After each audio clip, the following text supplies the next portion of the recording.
Checklists are the worst possible thing when you're thinking about something that is slightly creative. And let me tell you, building a chatbot, even if you don't find it as creative as doing art, is a creative process.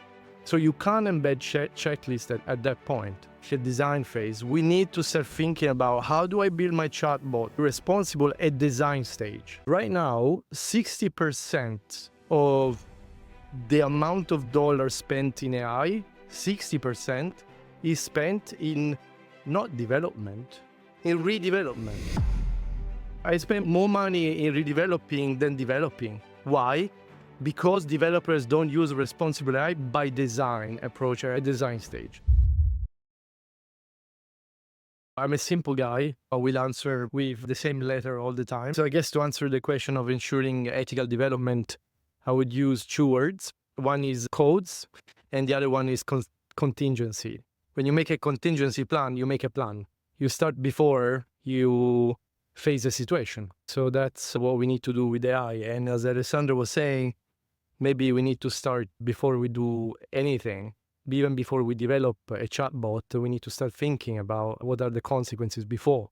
The problem is that, do you know how, for example, how people are going to do in companies and in the public sector impact assessment? Impact assessment are basically, I want to know the risks and the benefits from my chatbot. I'm going to list them. And how developers are going to do that? Through checklists.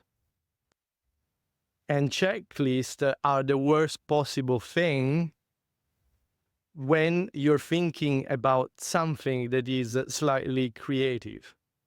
And let me tell you, building a chatbot, even if you don't find it as creative as doing art, is a creative process. So you can't embed checklists at that point.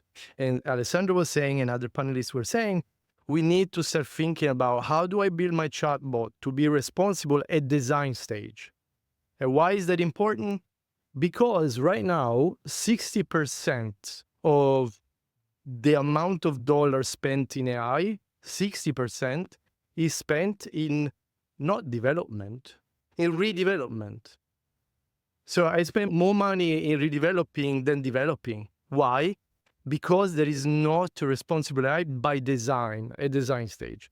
So always think about an AI system, a chatbot that's got 3 cycles. You design it, you deploy it, and then you monitor it. At each of these stages, you need to be thinking about totally different tools. Impact assessment checklist, great for compliance. You won't be fined by the European Union or whatever body it is. But the design stage, come up with a different tool. And we build tools, for example, for developers to think about, okay, that's a simple guideline. How did you think about that guideline in your project? Did you think about it? So spend 30 minutes with this interactive tool and trying to figure out creative ways of maybe rethinking your project slightly. So just supporting developers. And then the last example, that's codes, general guidelines that can be contextualized. The second word that starts with C, because it's not very creative, is contingency. And by contingency, we really need to be thinking about predicting future risks that we cannot predict a priori for AI. The big difference between AI and nuclear power, right, is that we can't know what is the problem with nuclear power. We understand the dangers. If I tell you a chatbot can have the following risks, did I map them all? Probably not. Because I cannot think a priori about all possible risks, what can go wrong once I put this chatbot in the hands of students, in the hands of children, teenagers, totally different risks. Start to think about predicting future risks is very important. And that's why, and I conclude with that, we build a project that's called Atlas of AI Risks.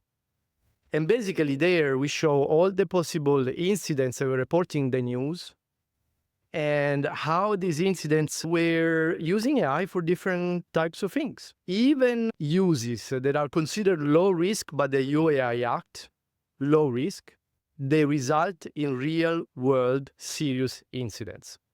That tells you that even legislators cannot think a priori, not because they are not very smart, they're super smart, but because of the complexity of the technology. So 2 things: think about design stage before any impact assessment.